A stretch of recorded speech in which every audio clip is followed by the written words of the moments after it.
Bienvenidos a Hermanos en la Discapacidad.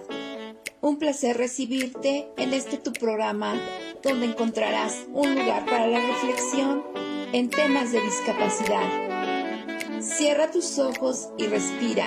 Adelante. Este es tu espacio aquí en el 106.1 de FM Violeta Radio. Quedamos con nuestra conductora Norma Maldonado.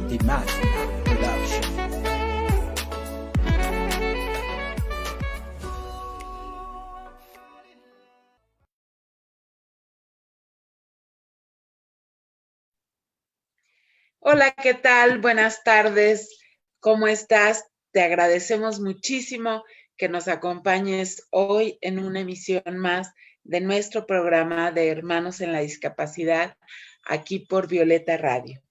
Buenas tardes, hoy tenemos un programa súper interesante con una invitada de súper lujo, una persona que nos va a abrir los ojos en esta parte de los derechos sexuales de las personas con discapacidad. Hoy nos está apoyando nuestra querida Marina Burgos y Anita Rubalcaba. Anita Rubalcaba, adelante, por favor. Buenas tardes. Muy buenas tardes a toda nuestra audiencia de Hermanos en la Discapacidad. Soy Ana Rubalcaba y estamos transmitiendo este miércoles 7 de julio de 2021 a través de Violeta Radio .6.1 FM en la Ciudad de México, radio comunitaria, radio incluyente. Recuerden también que nos pueden sintonizar a través de la reproductora de Violeta Radio en www.violetaradio.org o en los sitios de radio.garden y de flujosmazorca.org. O si lo prefieren, pueden seguir nuestra transmisión en las páginas de Facebook de Violeta Radio y de Hermanos en la Discapacidad. Aquí estaré pendiente de sus saludos, así que envíenlos, por favor. Adelante, Norma.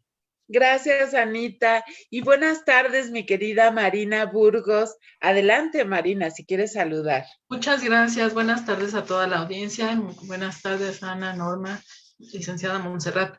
Pues encantada de estar aquí con este tema y pues tenemos muchas preguntitas, muchas dudas. Entonces, pues va a ser un temazo. Muchísimas gracias.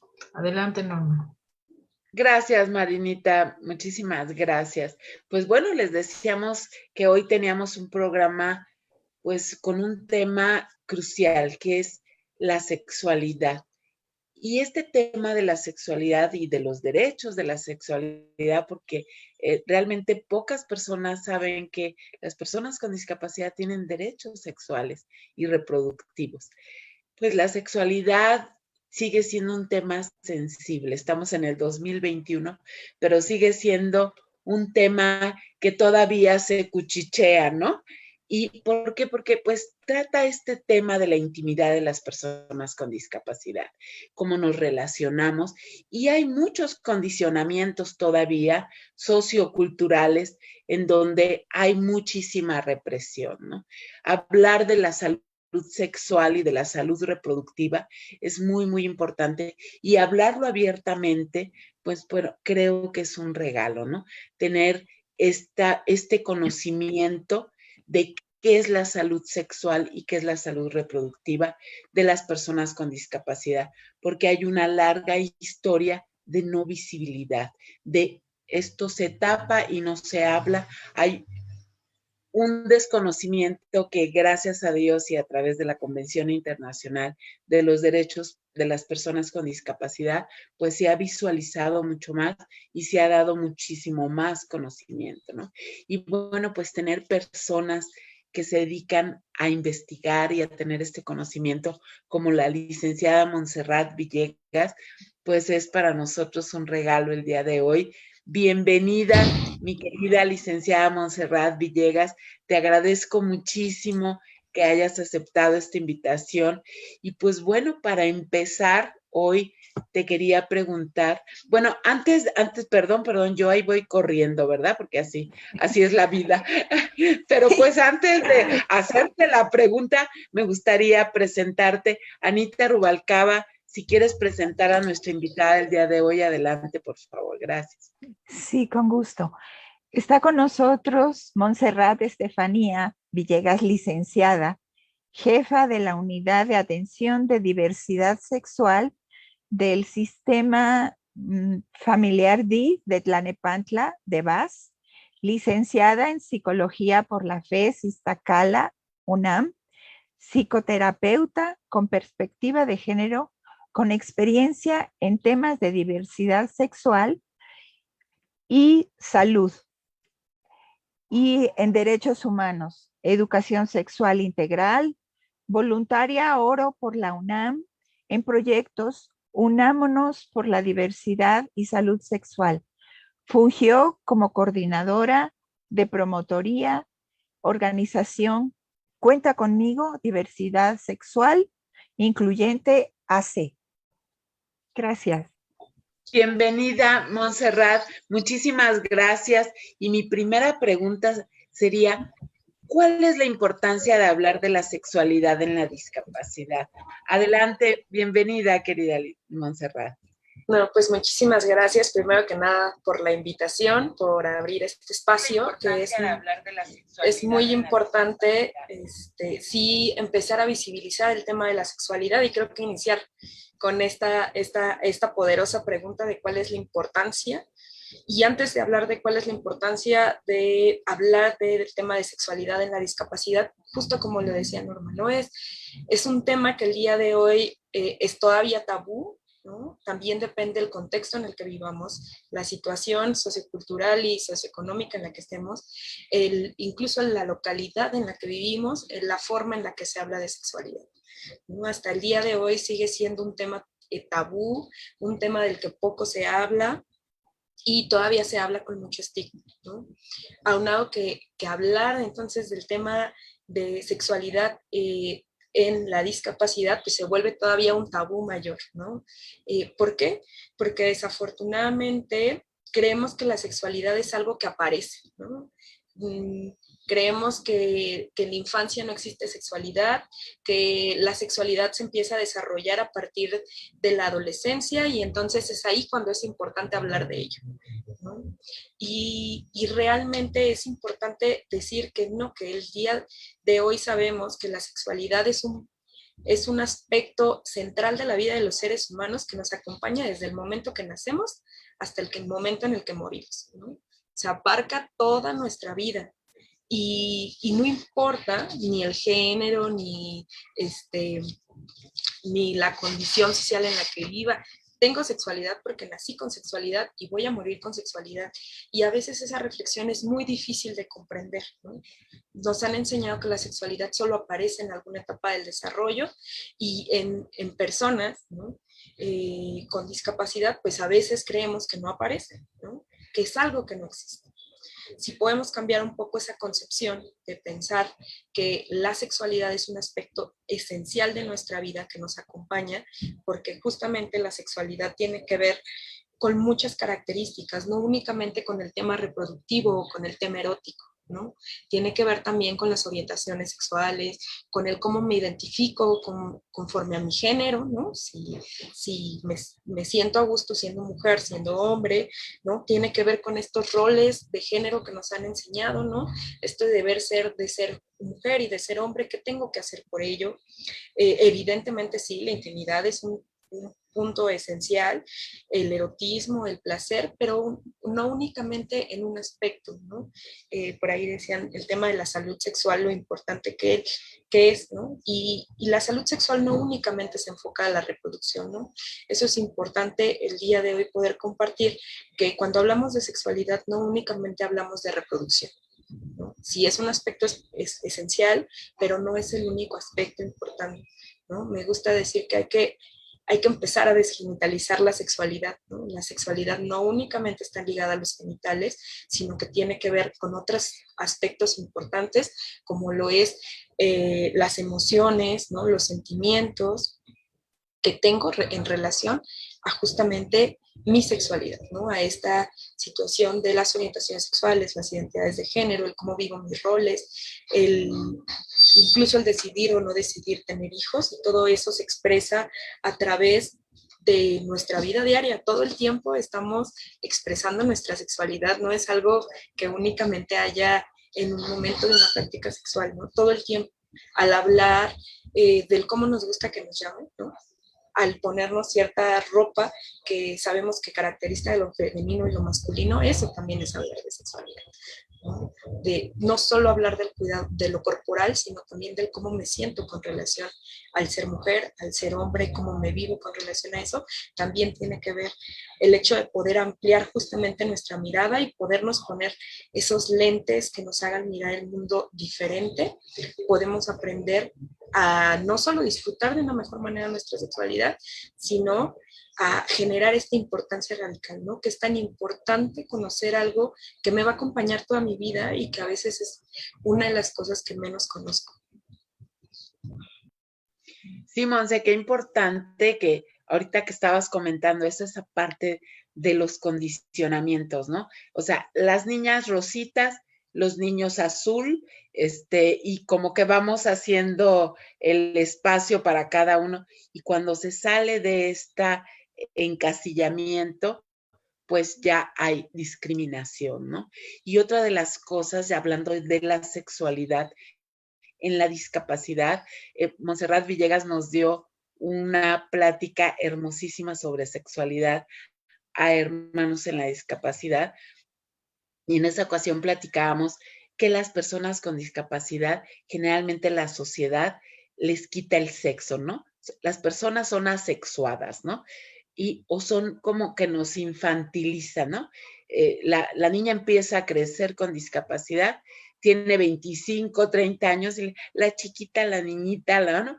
¿Por qué? Porque como que nunca se vuelve mujer, ¿no? Siempre está en este concepto de infantil, de ser infantil. O qué somos, nos comentabas ese día, somos angelitos o somos enfermitos y no podemos, ¿no? O no podemos reproducirnos, ¿no? Porque, híjole, no vaya a salir así defectuosito como nosotros, ¿no? Y entonces, o somos santas, ¿no?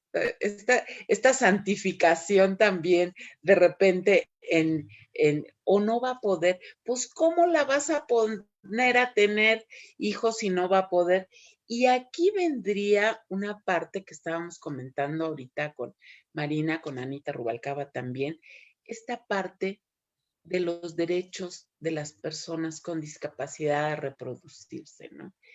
¿Hasta qué punto, Monse, sí se puede la familia meter? Yo conocí un caso, te lo voy a poner aquí al aire, de una mamá de una persona con discapacidad intelectual, en donde ella me decía, yo voy a ir a operar a mi hija para que no tenga hijos, porque finalmente quien va a terminar criando a los niños y con toda la responsabilidad, pues voy a ser yo. Entonces yo le decía, bueno, y entonces el derecho de ella, ¿dónde está? ¿Hasta dónde sí y hasta dónde no, Monse, los derechos reproductivos de las personas con discapacidad? Me supongo que hay límites y me supongo que hay excepciones. No sé, me encantaría que por ahí nos comentaras. Sí, y justo creo que justo tiene que ver con esto que mencionabas, ¿no? Tiene que ver con el prejuicio, que en automático creemos que las personas que viven con alguna discapacidad son asexuadas, ¿no? Y porque son asexuadas, entonces no pueden tener ningún tipo de contacto sexual, o porque los vemos como estos seres angelicales, ¿no? El decir es un angelito, no, eso no le pasa a la cabeza, no, o sea, si partimos de la idea de que todos somos seres sexuados desde el momento de nuestro nacimiento, todos en algún momento de la vida, ¿no?, expresamos nuestra sexualidad, no únicamente de una cuestión reproductiva. Y justo una característica importante en general de los derechos humanos es que los derechos humanos son dados una vez que la persona nace, ¿no? O sea, no es como que que yo me pueda deshacer de los derechos humanos de alguien nada más porque quisimos, ¿no? Bien, los derechos humanos son universales, es decir, nos pertenecen a todos y a todas, ¿no? Son indivisibles, no se pueden dividir, no son a conveniencia de, o sea, ya están estipulados, están ahí, no se pueden intercambiar, ¿no? No porque este derecho me guste más, lo puedo intercambiar con otro, ¿no? Y son individuales, eso es algo importante. Un derecho humano es individual, es mi derecho, ¿no? Desafortunadamente, justo cuando se trabaja el tema de discapacidad, muchas veces las familias se convierten en este ente sobreprotector, ¿no? Que no permite el libre desarrollo de las personas que viven con algún tipo de discapacidad, ¿no? Se vuelven pues el camino, ¿no? Ellos deciden cuál va a ser el camino, por dónde tienen que orientarse. Y creo que justamente ese es un tema importante del trabajo con las familias, ¿no? Poderles dar a conocer a las personas que son cuidadoras de una persona que vive con discapacidad, que en algún momento de su vida, de su desarrollo, va a abrir su sexualidad, ¿no? El hecho de decidir o no decidir tener hijos es una decisión meramente personal. Y ese es un derecho humano que está ahí, y es uno de los derechos sexuales, ¿no? Tengo un derecho a decidir cuántos hijos quiero tener, en primera si quiero tener o no quiero tener, ¿no? Evidentemente hay situaciones de discapacidad que a lo mejor legalmente tengo un tutor o una tutora, ¿no? Un tutor legal, pero que también desafortunadamente dentro de nuestra legislación todavía hay muchos huecos dentro de esos derechos humanos, ¿no? Porque si bien sí existen, ¿no? Hay un parámetro que es justamente lo que decías, ¿no? ¿En qué momento dices sí, en qué momento no? Desde mi experiencia, desde la psicología, diría en el momento en la que la persona tiene la plena conciencia y sabe de lo que está hablando, ¿no? Porque nos pasa exactamente cuando infantilizamos a las personas que viven con discapacidad, nos pasa lo mismo que sucede con los niños y las niñas, ¿no? Ellos no saben, ¿no? Desde este adultocentrismo que le llamamos, ¿no? En el creer que solo los adultos tenemos la razón, ¿no? Y invisibilizamos la importancia de que una persona me diga, sí, yo sí quiero tener hijos, ¿no? Personas con discapacidad intelectual que dicen, sí, y sí se enamoran, ¿no? Porque sucede, porque está ahí, porque es una realidad, porque los afectos y las emociones y las vivencias en torno a la sexualidad no tienen discapacidad, ¿no? O sea, eso no forma parte del compendio de mi discapacidad, ¿no? Eso es muy aparte. Claro, a lo mejor habrá formas de ejercerlo y entonces, ¿qué me tocará a mí como papá, como mamá responsable? Pues enseñar a mis hijos e hijas de acuerdo a lo que necesiten, el cómo va a ser el cuidado de su sexualidad. No invisibilizar que no existe. No creer porque yo soy la mamá, yo soy el papá, tengo la autorización de hacer lo que se me dé mi gana, ¿no? Con mi hijo o con mi hija, ¿no? Porque no, porque ese hijo o esa hija tiene derechos, ¿no? Tiene, y con todas las armas del mundo, yo creo que en algún momento de este tipo, pues las organizaciones civiles, las instituciones, tenemos la obligación de que cuando nos enteramos de este tipo de casos, hacer algo, ¿no? Porque no solamente es un acto de discriminación el decir, tú porque tienes una discapacidad no puedes, desde ahí es un acto discriminatorio, y además eso conlleva a una violación de derechos humanos, ¿no? Que sí está penado, ¿no? Que la importancia de decir hoy los derechos humanos es que sí hay una pena. Es a lo que yo iba, si nos pudieras decir si hay alguna persona que se vea reflejada en esta circunstancia, que su familia le esté impidiendo ejercer su sexualidad, su derecho reproductivo, que se sienta coartada de su libertad en hacer, ¿qué puede hacer? ¿A dónde puede acudir? ¿Y cómo puede? Porque bueno, pues también pensar yo como persona con discapacidad, pues yo también te lo digo, dependemos, ¿no? Y entonces a lo mejor una persona que en este momento a lo mejor esté viviendo esta circunstancia y diga, sí, pues chin, pero pues me voy a meter en una bronca con mi familia, ¿qué puede hacer? ¿Qué instancias? ¿Cómo podemos, qué asesorías o qué se puede hacer en este caso? Creo que lo más importante es acudir a mi red de apoyo primario, ¿no? Todos como personas tenemos una red de apoyo primaria, incluso dentro de mi familia, con mis amistades, o si estoy dentro de una organización o de un grupo de personas que viven con discapacidad, ellas son mi red de apoyo. ¿Por qué es tan importante la red de apoyo para nosotros como instituciones? Porque es importante que la persona llegue con un acompañamiento, porque la institución tiene sus limitantes y de repente no vamos a poder acompañar en todo momento. Entonces diría, la primera es, hoy me di cuenta que está siendo violentado mi derecho humano. ¿Qué hago? Acudo a mi red de apoyo cercana, ¿no? Ya me di cuenta, a lo mejor mi papá, mi mamá o un familiar no es ideal para contarle este tipo de cosas, pero a lo mejor detecto que hay un grupo que sí. Hablarlo, platicarlo y recibir ese acompañamiento por parte de las instituciones. La obligación que tenemos todas las instituciones es justamente de salvaguardar los derechos humanos de las personas, ¿no? El ámbito de competencia sería realmente acudir a la Comisión Nacional de Derechos Humanos. Hay comisiones de derechos humanos locales, ¿no? Por ejemplo, aquí en Tlalnepantla tenemos la Defensoría de los Derechos Humanos y digamos, ese sería el ente competente a acudir. Pero sabemos también que como instituciones, pues a veces no llegas, ¿no? Porque a lo mejor dijeron el DIF y escuchamos a dar esta conferencia y entonces acudo con ella. Mi obligación como institución es canalizarte a la institución que pueda llevar, ¿no? A veces tampoco es tan fácil porque la realidad es que se generan relaciones codependientes, ¿no? Y eso es algo importante. El creer que dentro de esa relación de poder, ¿no? que se le ha otorgado a mi tutor o a mi tutora, me hace sentir débil, ¿no? Ante esa situación y no sé cómo externar. Ahí la primera cosa sería el acompañamiento psicológico, ¿no? Va a ser una idea fabulosa, ¿no? El poder recibir para empoderar, ¿no? Porque de repente llegan las personas y dicen, ¿sabes qué? No, quiero denunciar, ¿no? Pero pues no estoy lista para enfrentarme a mi familia porque no sé cómo van a reaccionar, porque aún así dependo de ella, ¿no? Y si hablamos de menores de edad, pues todavía el temor es mayor, ¿no? Entonces la opción es, el primer paso es, nos vamos a empoderar, ¿no? Darnos cuenta que no está bien que cuarten mis derechos humanos y recibir el acompañamiento a través de estas defensorías municipales de derechos humanos. En el caso de la Ciudad de México, la Comisión de Derechos Humanos de la Ciudad de México. En el caso ya a nivel nacional, a la Comisión Nacional de Derechos Humanos, ¿no? Porque es un derecho humano que tengo, que ahí está y que debe de ser respetado y garantizado, ¿no? Muchas veces pues también viene como la deserción de las denuncias, ¿no? ¿Qué hago? ¿Qué quiero hacer? Quiero simplemente una mediación, levantar una queja, porque ante estas defensorías solo se emiten quejas, ¿no? Y entonces las defensorías van a emitir unos requerimientos o unos lineamientos que le digan a la persona, esta es la forma en la que te tienes que conocer.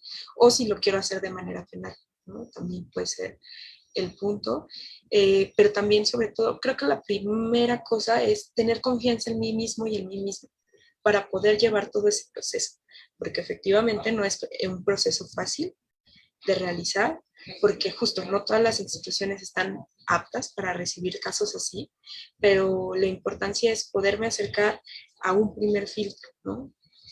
A alguien, a una red de apoyo, si tengo un grupo de personas con las que me reúno, que viven con discapacidad o que no viven con discapacidad, pero es mi red primaria, poder acudir a ellos y decir, me está pasando esto. Hablar, ese es el primer paso. Y si somos personas que están escuchando este tema, ¿no? O sea, escuchamos un caso similar, mi responsabilidad es denunciar, porque a lo mejor la persona que vive con discapacidad no lo va a hacer por miedo, por temor a la represalia, pero yo sí lo puedo hacer, ¿no? Esa también es como la otra situación. Claro, fíjate qué importante, Monse, lo que estás diciendo, porque, pues, por supuesto que una invitación, nosotros en Hermanos en la Discapacidad, estamos aquí en Tlalnepantla y nos reunimos ahora a través de la pandemia, pues hemos descubierto este maravilloso medio electrónico que es por Zoom y nos reunimos y hablamos frecuentemente de estos temas. Y esto da un empoderamiento, como tú bien lo estabas diciendo, de las personas con discapacidad, no estás solo y se pueden tratar y no es necesario ni bronquearte con la familia, ni echarte enemigos, ni nada, sino simple y sencillamente, como nos decía Monse en este momento, pues saber canalizar, saber platicar, llegar a acuerdos, empatizar, comunicarnos y llegar y hablar libremente, ¿no? Y decir, yo soy una persona como cualquier otra persona que tengo mi sexualidad implícita. Nosotros tenemos un potencial sexual como cualquier otra persona, ¿no? Y entonces, bueno, pues el tema está interesantísimo, la verdad, pero pues me gustaría invitar a la gente que nos esté escuchando a que hagan sus preguntas. Vamos a sacarle jugo a Monse el día de hoy. Pregúntenos, platíquenos. Anita Rubalcaba, ¿cómo andamos de saluditos? Y nos vamos, yo creo que al corte. Perdóname, quiero interrumpir un poquito antes de los saludos. Adelante. Nuestra coordinadora de producción, Maru Chávez, nos está recomendando una película japonesa que aborda el tema. Entonces, se llama 37 segundos. Quería comentarlo para que si se puede la busquemos y pues la recomendamos para verla. Nos la está recomendando nuestra productora. Y bueno, pues antes de irnos y aprovechando que tengo la palabra, licenciada Montserrat, dentro de tu formación y dentro de todo este cúmulo de experiencia que tienes en este tema, obviamente, pues como estamos viendo, la principal barrera para ejercer los derechos sexuales de las personas con discapacidad es el prejuicio. Pero ahorita regresando al corte, ¿nos puedes decir con qué otras barreras nos enfrentamos las personas con discapacidad para ejercer nuestra libertad sexual? Entonces, eso, a ver si ahorita regresando nos puedes contestar. Muchas gracias, licenciada. Adelante, gracias. Sí, tenemos saludos.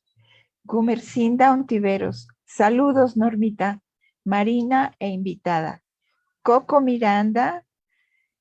Saludos a todos y a todas. Coco Miranda Hernández. Abrazos a mi Normis. Todos la admiración. La queremos.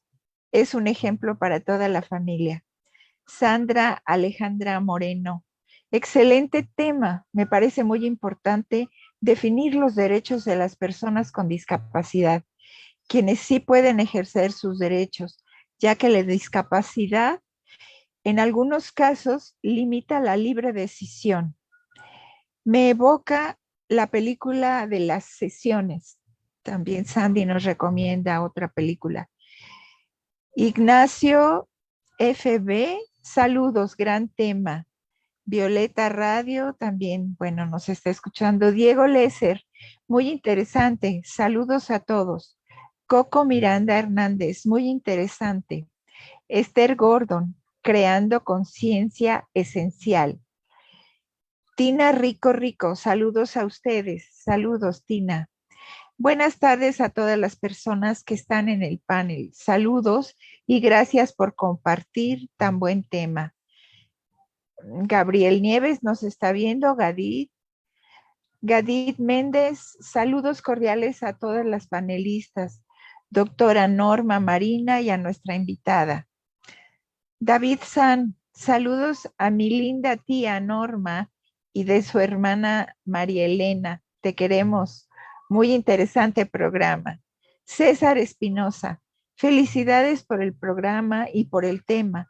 Creo que el origen de la discriminación y violación de los derechos se deriva de la falta de educación sexual. ¿Existe algún plan de educación a la población sobre la sexualidad? Es su pregunta. Gadit Méndez, muy interesante tema, muy importante saber cuáles son nuestros derechos. Minor Pachanga, saludos desde Costa Rica y a todos, en especial a la doctora Norma Maldonado. Minor Pachanga, de Minor Alfaro. Guadalupe López, saludos a todos, excelente tema. Alberto Hernández, felicidades, mucha información, gracias. Sandra Alejandra, excelente recomendación, Maru Chávez. Engloba varios puntos de los derechos de las personas con discapacidad. Leti Chávez, saludos a todos y un excelente tema. Esos son los saluditos que tenemos por lo pronto. Nos vamos al corte musical.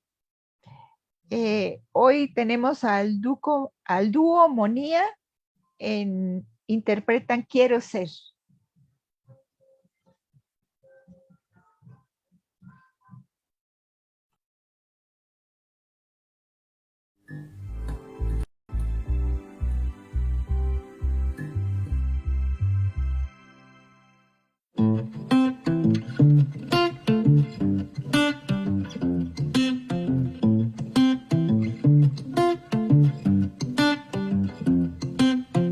Ese café que fue pa' tres, ahora solo es de una boca. Si abres ese frasco quedará solo como si fuera deshonra. Tiene un son que no es normal, será del espacio sideral. 12 caras del cristal, belleza digna de revelar.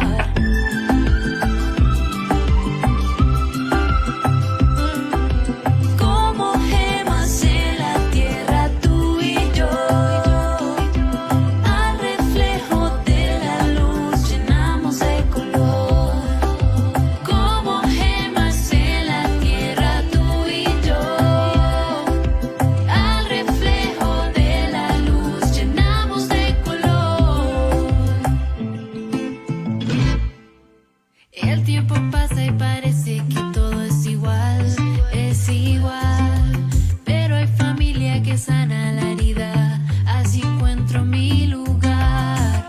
Tiene un son que no es normal, será del espacio sideral. 12 caras del cristal, belleza digna de revelar.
Pues bueno, muchísimas gracias por este corte musical, padrísimo.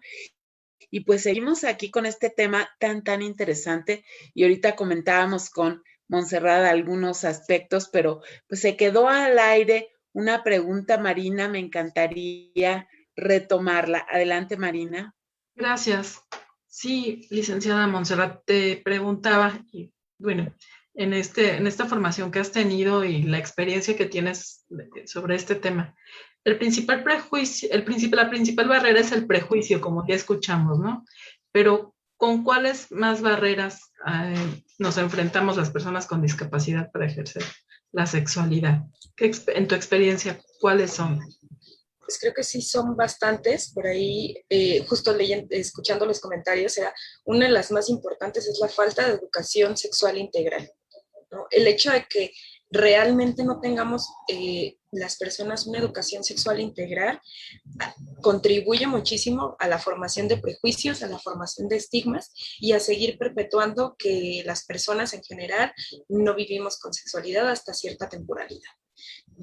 Esa es una de las mayores faltas, ¿no? Dentro de incluso los planes de estudios, ¿no? Tan cuestionado es el día de hoy que dentro de las primarias o dentro incluso de los preescolares se puede enseñar sexualidad y no sexualidad en torno de, como desde esta descentralización de que no solamente es el tema erótico, sino tiene que ver con otras cosas, tiene que ver con el cuidado del cuerpo y que muchas veces incluso las mismas instituciones se han visto pausadas para poder integrar temas de sexualidad y de una forma adecuada.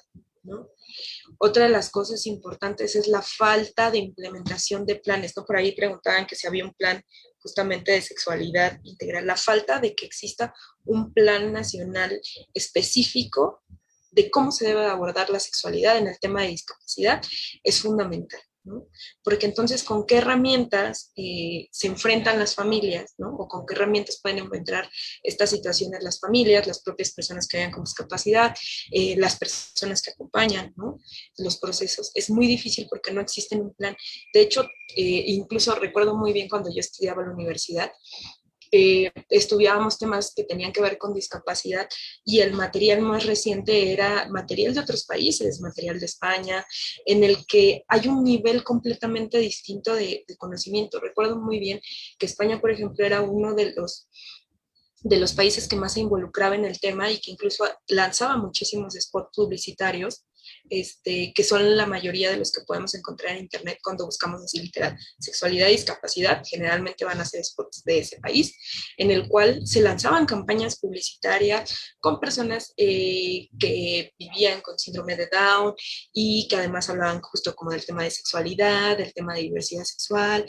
Había un panorama más amplio, ¿no? Incluso dentro de la misma publicidad, el hecho de que públicamente el día de hoy falte visibilidad acerca de las personas que viven con discapacidad, ¿no? Incluso en la tele, en el periódico, se me hace maravilloso que el día de hoy en el radio, como el día de hoy se está haciendo, pueda existir exponentes que realmente se vivan y digan, sí, yo vivo mi sexualidad, ¿no? La falta de herramientas, ¿no?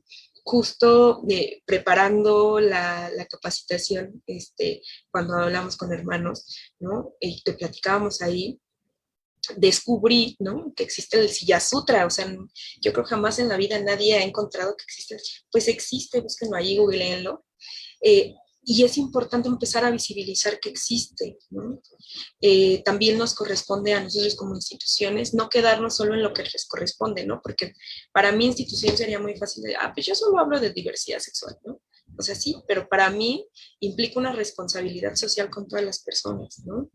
Las barreras, incluso legales, lo que hablábamos hace rato, el hecho de que no existe el día de hoy legalmente algo que proteja, ¿no? Que si bien si yo meto una denuncia penal y tengo todos estos argumentos y existe una declaración internacional de los derechos humanos de las personas con discapacidad, existe justamente la cartilla de derechos sexuales y reproductivos de las personas con discapacidad, existen materiales, ¿no? Pero de repente también dentro de la exigencia del ámbito legal, ¿no? Pues no, los códigos penales no están aptos todavía como para calificar ciertos delitos, ¿no? Este tipo de abusos, ¿no? De abusos de poder por parte de las familias, todavía tenemos muchas brechas en temas legales, en temas sociales también, ¿no? El hecho de que sigamos discriminando por cualquier situación, ¿no? Y aumentando, como en este tema de que ahora sabemos que le llamamos interseccionalidad, que no es lo mismo una persona que de la diversidad sexual, una persona gay, lesbiana, bisexual, y si le aumentamos una brecha más como es la discapacidad, y si además le aumentamos la cuestión de que a lo mejor vive o viene de una comunidad indígena, y más aparte la cuestión y las limitantes de la lengua o de muchísimas situaciones que pueda haber, ¿no? Cada vez se va complicando más, ¿no? Por eso el día de hoy, cada vez yo creo que somos más las personas que nos sumamos a hablar desde estas interseccionalidades y decir, sí, o sea, hay una discriminación y se aumenta la discriminación si vives o tienes alguna condición específica, ¿no? En el hecho de incluso entre hombres y mujeres también se ve ahí, y ahí es una cuestión, creo que el tema central sería la barrera más importante es la educación, ¿no? Si cambiamos nuestra educación, vamos a cambiar el mundo. Por supuesto. Gracias. La educación y la comunicación. Marinita, ¿querías decir algo?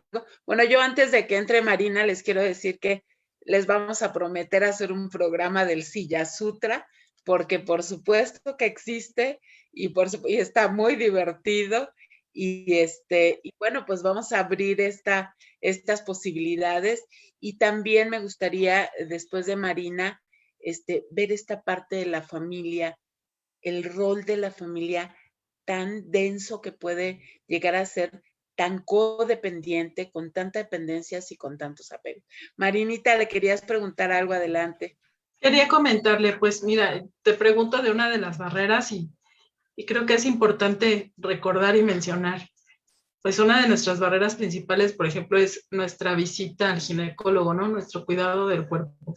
Por ejemplo, cuando tenemos que ir al ginecólogo para subirte a la mesa de revisión, pues es muy difícil.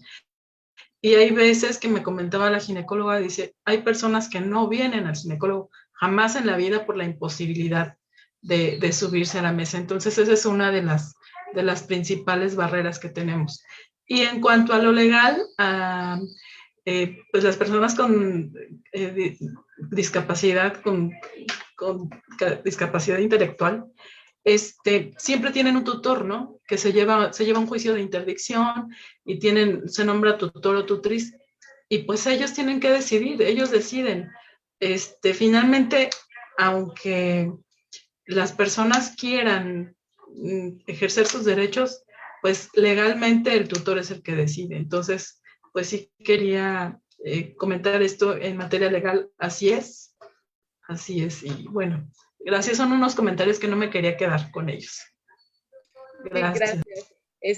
Montserrat, pues ya se nos está comiendo el tiempo, el tema está padrísimo.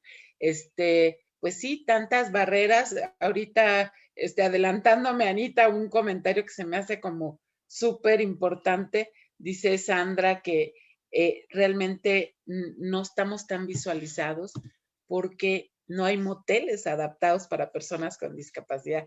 Fíjate, esa es una cuestión que también no se visualiza, y pues parte de estas barreras increíbles.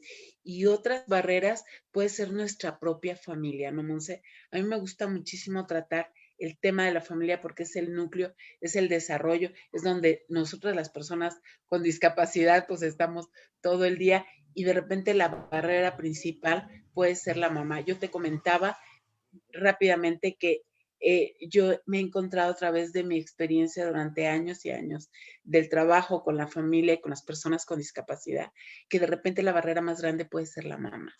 La mamá, esta mamá que arropa tanto y abraza tanto a las personas con discapacidad que no las deja ejercer su libertad. Adelante, mi querida Monse, coméntanos sobre esto. Sí, claro, y justo desde la familia, bueno, de general, ¿no? Hay muchas familias que generan relaciones tóxicas y codependientes, ¿no? Eso es una realidad. Y sobre todo en una sociedad como la nuestra, la mexicana, que la mamá es la todopoderosa y que cuando algo sale fuera del contexto de lo que la sociedad considera lo adecuado, entonces es cuando viene una carga también emocional hacia las mamás. Por eso generalmente son las mamás las más apegadas a sus hijos o hijas que viven con algún tipo de discapacidad, ¿no? Porque el rol de una mamá y la obligación moral que tiene es muy fuerte. El apego que se genera entonces es sumamente fuerte, ¿no? Porque entonces, ¿qué necesitamos? Empoderar a las personas que viven con alguna discapacidad en el tema de la autoestima para poder ejercer, en este caso que hablamos de sexualidad, pero otro tipo de derechos también, ¿no? El poder saber que sí, a lo mejor requiero de un tutor o una tutora, pero eso no me hace menos capaz, ¿no? No necesariamente tiene que ver con que yo no tenga la capacidad de desarrollar otras posibilidades, ¿no? Y justamente ese tema, el poder brindarle un panorama y una contención también emocional a las mamás, ¿no? O a los cuidadores de personas que viven con una discapacidad.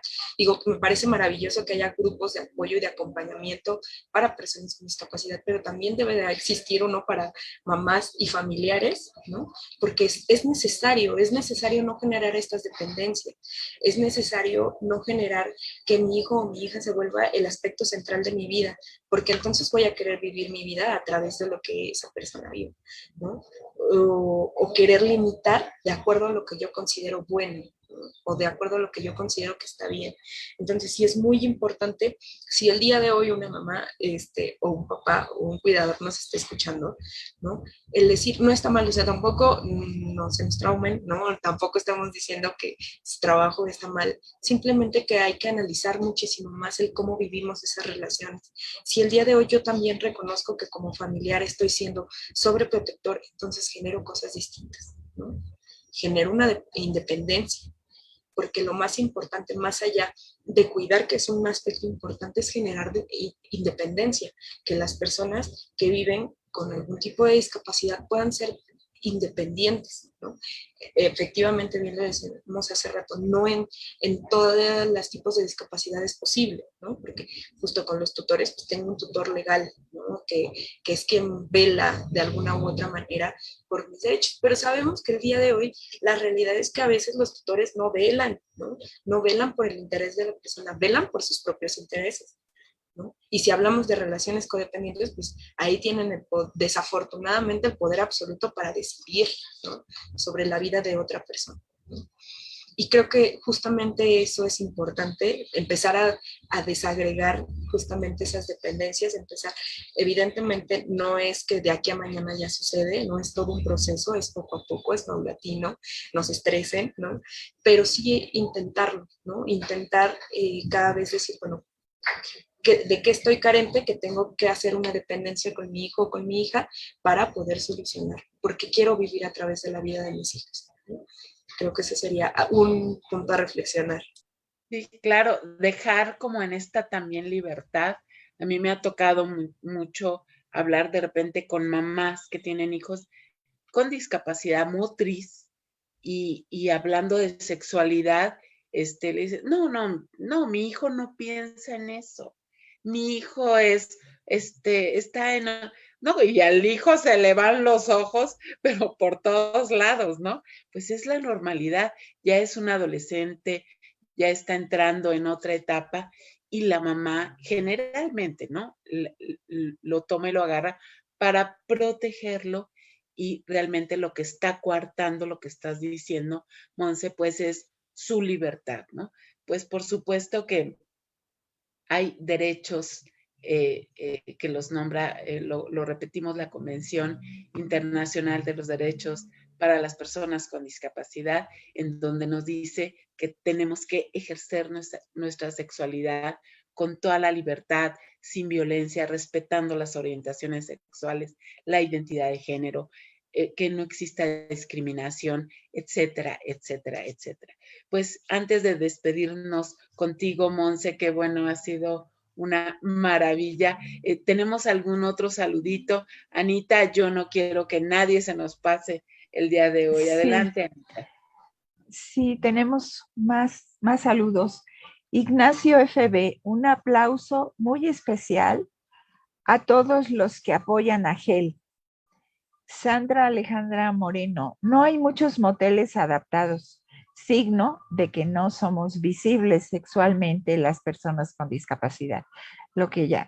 Gabriel Nieves Ortiz, no diga eso. Gabriel Nieves Ortiz, tengo libros de Kama Sutra. Cumercinda Ontiveros, excelente saber sobre este tema. Saludos. Karina Rubio, muy interesante tema. Saludos. Patricia Reina Lomelí, muy interesante tema, el de la sexualidad. Los felicito a todos y un gran abrazo a la doctora Norma. Esos son los saluditos que tenemos hoy. Muchísimas gracias, Anita. Pues para terminar, Marina, ¿alguna pregunta, algún comentario? Adelante, sí. Marina, por favor. Gracias, Norma. Pues nada más el comentario de la película que nos recomienda nuestra coordinadora es 37 segundos y nos dice que está en la plataforma de Netflix. Entonces yo creo que hay que verla. 37 segundos. 37 segundos, hoy mismo la buscamos. Sí. Y la comentamos. Nuestra querida Maru Chávez, siempre pendiente. Muchísimas gracias. Y bueno, gracias, Norma. Adelante. Querida Marina. Y también, pues, antes de terminar, este tema tan importante de la sexualidad en la discapacidad y, como decía la licenciada Montserrat Villegas, la importancia también de que la familia se involucre. Nosotros en Hermanos en la Discapacidad, por supuesto, tenemos estos grupos de familiares, estos familiares que sí se quieren involucrar, que sí quieren participar y que tenemos esta apertura. Y también, por supuesto, está el DIF de Tlalnepantla, que yo les agradezco muchísimo. Un saludo al doctor Chacón, al doctor Omar, a todos los que están, a la directora, a la presidenta del DIF de Tlalnepantla, que bueno, tenemos una alianza hermosa, que trabajamos muchísimo, y que son gente comprometida realmente con la comunidad.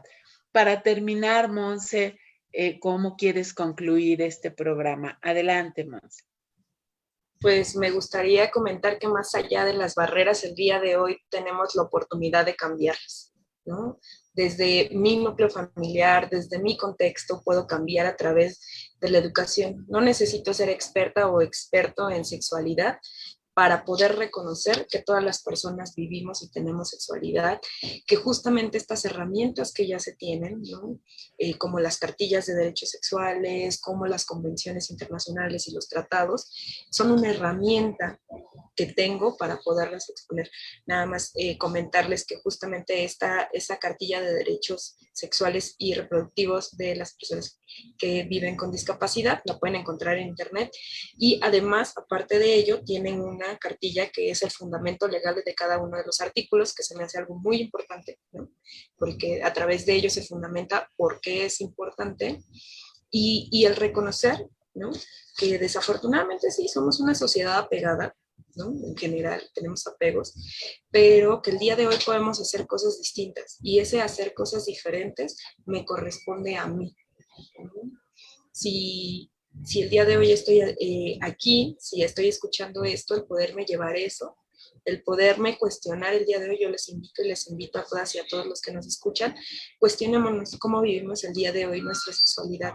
¿Es de manera plena o no es de manera plena? Y si no es de manera plena, ¿qué puedo hacer para que lo sea, ¿no?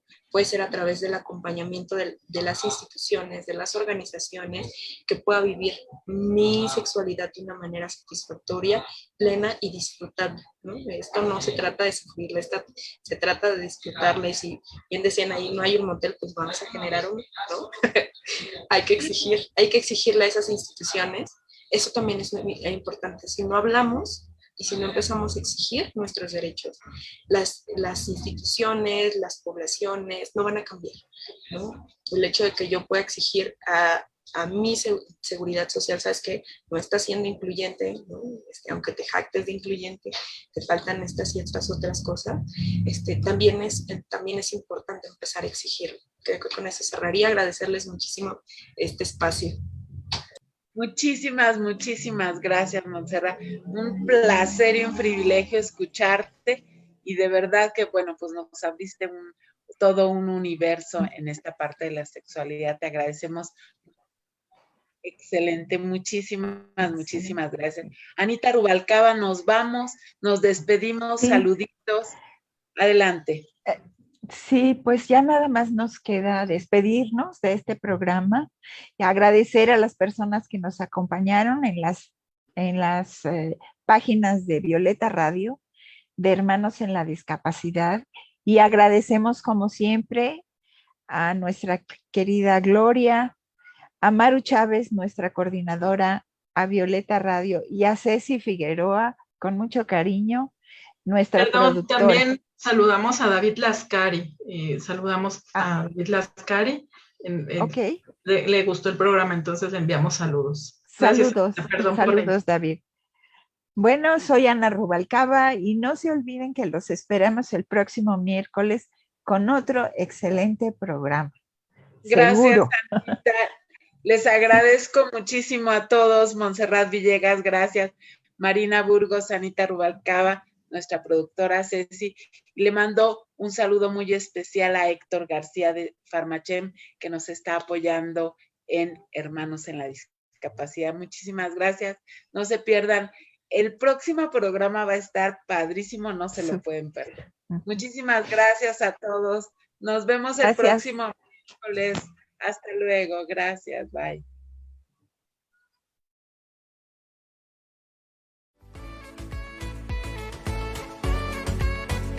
Violeta Radio 106.1 FM presentó Hermanos en la Discapacidad. Muchas gracias por regalarte este momento para ti y tu reflexión. Te esperamos la siguiente semana aquí, en Hermanos en la Discapacidad, donde todos somos uno.